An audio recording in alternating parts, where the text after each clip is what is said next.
Hello, I'm Elliott Antman, President of the American Heart Association. We're here in sunny San Diego at the 64th Annual Scientific Sessions of the American College of Cardiology. And this is the end of the meeting, so I'm so pleased to be joined by Dr. Eric Peterson, Dr. Clyde Yancy, and we're going to talk about what we learned at this very interesting meeting. So let's start where the whole meeting began, Eric, which was a comparative effectiveness research trial. That was the PROMISE study. So could you put that in context for us? What was the purpose of the study and what did they find? Yeah, I think this was great. It was run by the NHLBI, 10,000 patients looking at two different strategies on diagnosing coronary disease and their evaluation. I think it looked at it from both the outcomes perspective but also the patient's perspective, their exposure to radiation, and then ultimately the economic sides. Overall, the trial showed that depending on which strategy you took, it came into sort of a neutral differences in terms of outcomes, and truly some of the economic factors will in part help drive these decisions downstream. And no big difference in the cost of either strategy that I heard. Clyde, is this going to affect the way you manage patients? You know, I think the beauty of PROMISE is that it says whatever you do well in your shop, continue to do this. You don't have to feel as if you've got to create a new technology or get a new skill set. If you do it well, then you can continue to diagnose coronary disease just as you've already done.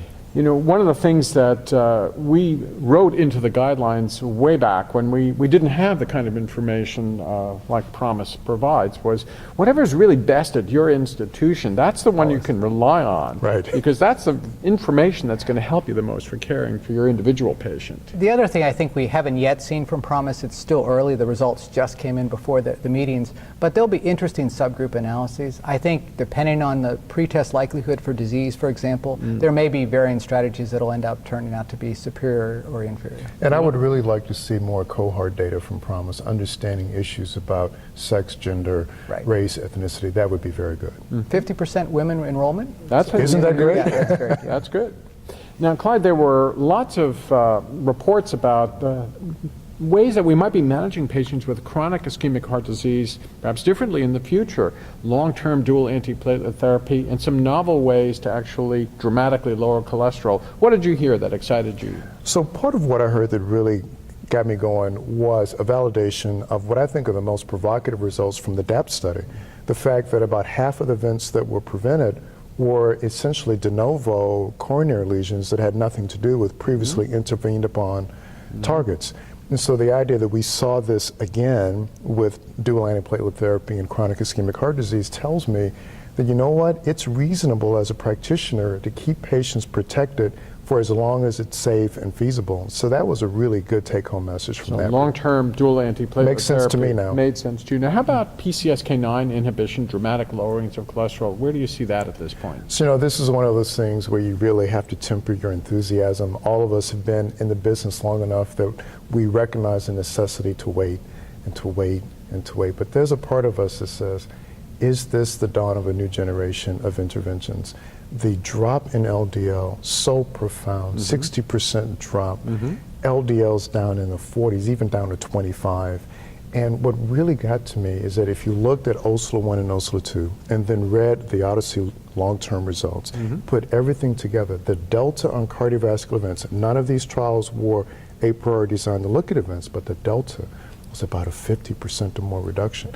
That's pretty dramatic. And Eric, a lot of this also involves some regression techniques to sort of look at reduction in LDL and projection to what we think the reduction in events is likely to be to very dramatically reduced ranges there. Well, I think you're absolutely right. These PCSK9 inhibitors are exciting predominantly just because how much they can lower cholesterol. But to see if that will translate into patient outcomes, getting those first hints was remarkably positive. And I think you're absolutely getting at the right point. It's going to create a need for the guidelines to reconsider the idea, is it better to go progressively lower? And as we get more and more choices and agents to do that, some of them being confirmed in large outcome studies, that's going to be exciting times for management of patients. So we began our discussion about comparison of imaging. Now we talked about some therapeutics. But we've got devices to talk about here, you know, that's some interesting information there as well. Of course, we heard some long-term follow-up about TAVR, not actually reported at this meeting, but mentioned from the FDA with their approval of the Watchman device for atrial fibrillation. And then there was the information about the mitral clip registry. So let me ask you what you heard of the mitral clip registry. What did you learn there? So, as someone who's been reasonably circumspect about intervening upon the mitral valve disease, because particularly for functional MR, I've always thought that's a ventricular disease.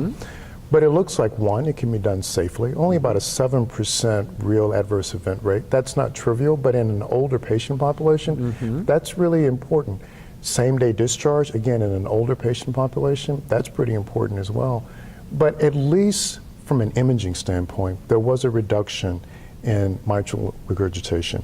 How that translates into clinical outcomes, I'm not certain, but at least it looks like in skilled hands, and that was the other thing we learned. In experienced centers, this can be done. We need to be careful about patient selection and be diligent about follow-up. But as a heart failure person, I'm reasonably optimistic, maybe that's too strong a word, I'm reasonably curious about the next development of these things. So that actually, I'd agree with that. I think that the exciting thing is we're getting trials, actually testing these out first thing, which is really good. Yeah. And so the evidence is coming out around the device itself. And then more importantly is we're looking at both short and long-term outcomes, following these out to make sure it's durable. And then the final part, which is probably most important, which you get at the differences between centers, is it really appears that being able to track these in registries will allow us to know whether or not specialized centers get better results, whether this is being able to translate into community practice in a safe and effective manner. So think about writing guidelines in the future. Absolutely. We can actually be Right. very specific about how this should be done. Well, I think you must feel very proud because you've been such a leader about the importance of introducing registries in our evidence base. And this is just a dramatic example of the benefit of actually doing it right. Right. So this has been a very interesting meeting. Lots of information that you can find in AHA Science News. This is Elliott Antman with Clyde Yancy and Eric Peterson from sunny San Diego, 64th Annual Scientific Sessions of the American College of Cardiology. Thank you for listening.